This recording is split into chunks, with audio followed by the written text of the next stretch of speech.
Welcome everyone to this week's Fish Friday. Today we are on Fish Friday number 28, and we have the fish that I was most interested in when I was a kid. It doesn't come from where I live, but I read about it in a pamphlet after going to the aquarium in Corpus Christi and became enthralled with it and have been interested in this fish ever since. Today we are talking about the silver arowana. Silver arowana, or scientific name Osteoglossum bicorosum. I think that's how you say it, bicorosum. It is part of the family Osteoglossidae. Now, obviously, with the family name being Osteoglossidae and the genus name being Osteoglossum, you can kind of suspect that this family is essentially the arowanas, and that'd be true. The technical term for the name is Osteoglossidae is the family of bony tongue fishes, and we're going to get into why they're called bony tongue fishes. Super interesting. I think you'll really come to enjoy it. Silver arowanas are native to the Amazon, Essequibo, and Oyapock river basins. So South America, you think Brazil, basically you're thinking the Amazon River. They are facultative air breathers, as are a lot of fish from this area. We've talked about facultative air breathing. This is why this fish can survive in heavy rivers, fast flowing rivers, and also up in the backwaters, up in sloughs, things like this that have very low oxygen content. What they do is they will go up and gulp air, and the air will travel to their swim bladder. That's pretty normal. A lot of fish can do that. But around their swim bladder, they have a bunch of highly vascularized capillaries, allowing them to soak up oxygen through the air bladder and making it a makeshift lung. That's how a lot of fish can do facultative air breathing. So this is obviously a pretty hardy fish. Not only is it a hardy fish, it's actually a decent sized fish. These reach about a max length of just over 3 feet, so about 1 meter. There are rumors that they get larger, that they get smaller, but everything that I've seen kind of says that maybe it's not a max length of 1 meter or 3 feet, but 3.5 feet, maybe a meter, 1.25 meters is your kind of max length, and maybe just under a meter is about what they normally get to. And I did find kind of an average weight. On average, these weigh about 4.5 kilograms, or about 10 pounds. Which, when you think about it, that's a pretty hefty fish. They're not super slender. I mean, they are slender, as you can see in this picture. It's hard to take a picture straight on because they are real thin, but there's a lot of muscle attached to them, and the reason why it will become apparent when we talk about their feeding.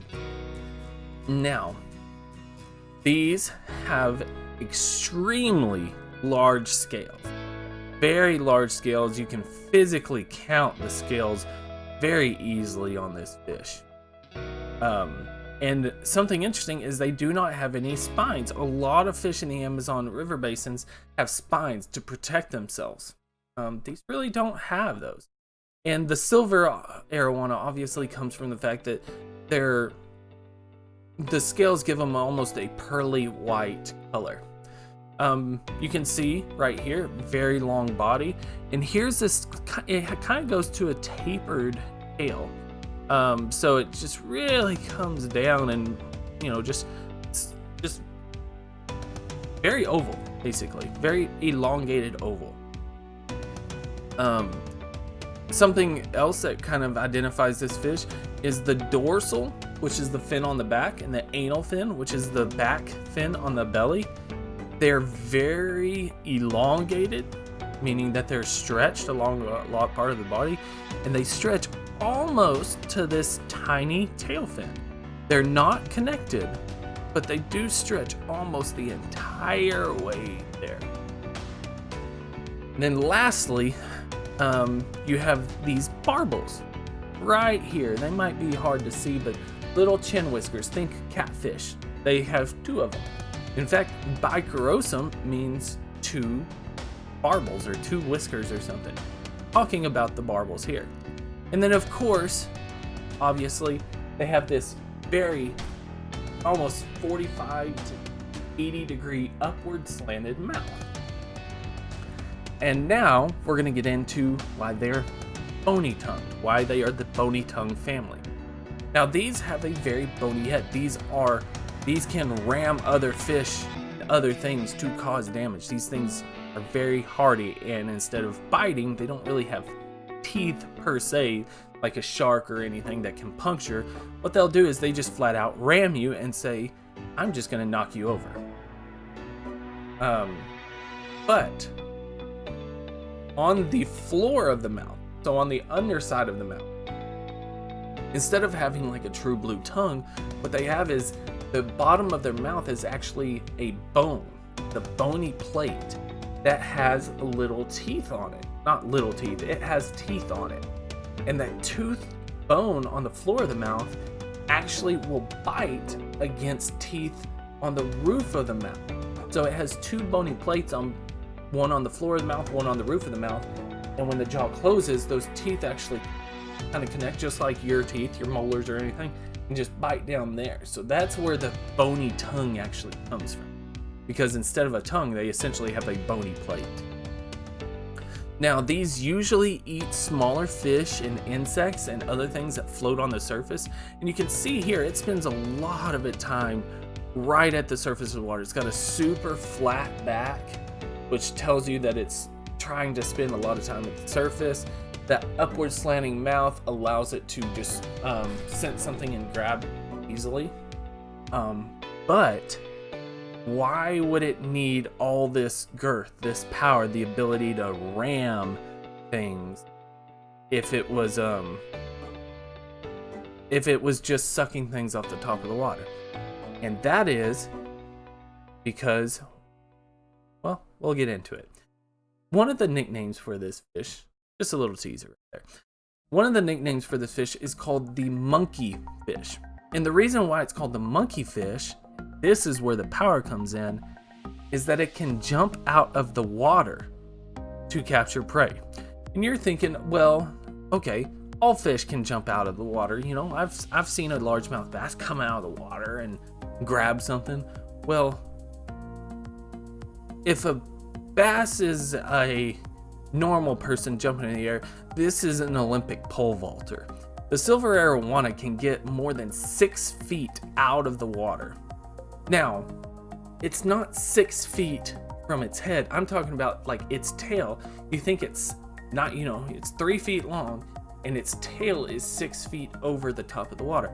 That's about, 9 feet head to the top. It's, 2 meters essentially is how far these can get them out of the water.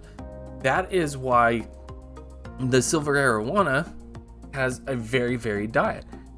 Silver arowanas have been known to eat birds, mice, snakes, and here's the interesting one, and this is what made me interested as a kid. They eat bats.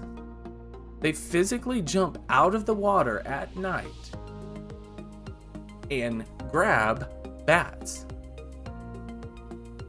Think about that. A fish eating bats that just happen to land on a branch close to the water.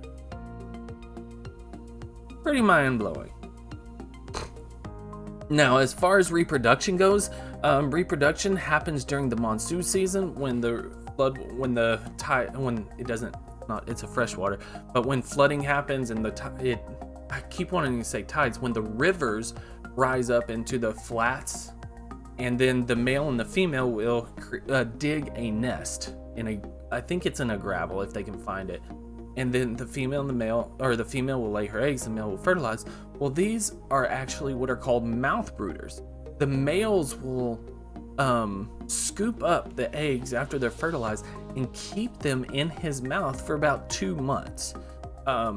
So he'll keep the eggs in his mouth, and then the larva, and then the young fish. And then when they get to about 1 inch long, then they will actually leave his mouth and go find their own spot. These are relatively solitary fish, I believe.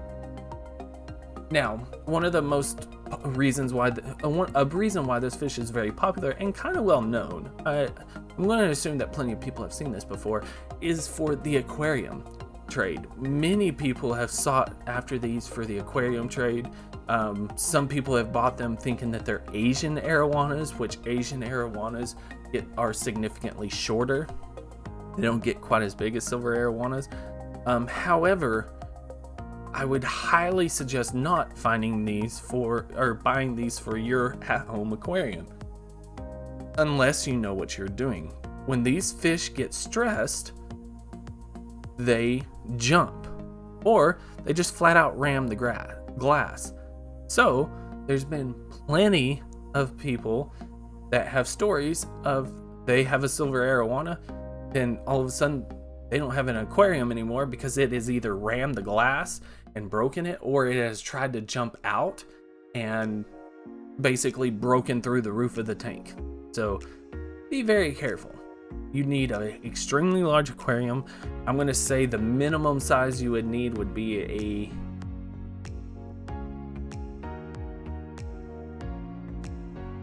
$300, and I'm being a little on the low side if you want to have one of these comfortably in an aquarium. But that's not to say that these aren't available. In fact, I can buy a very young arowana and have it to my house before Herp Monday next week, if I wanted, for $55 US. And that is why I want people in the aquarium trade, be aware of what you're buying, not just what you're buying because it's cute now, but look what it's going to grow into.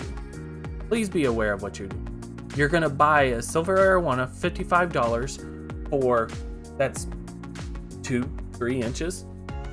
Cool. It's a cool fish. Don't get me wrong. It's an extremely cool fish. What do you do when it's a year down the road and now it's 2 feet long? So just please plan ahead. But thank you guys so much again. I really appreciate it. I hope to see you again. If I don't, please be safe. Have a great day. Listen, guys, please leave a like, comment, and subscribe. If you do, I'd really appreciate it. Give me a comment on what you would like to see in this video. And please don't forget to check out our other YouTube series. Thank you guys so much again. Take care of yourselves. Take care of your loved ones.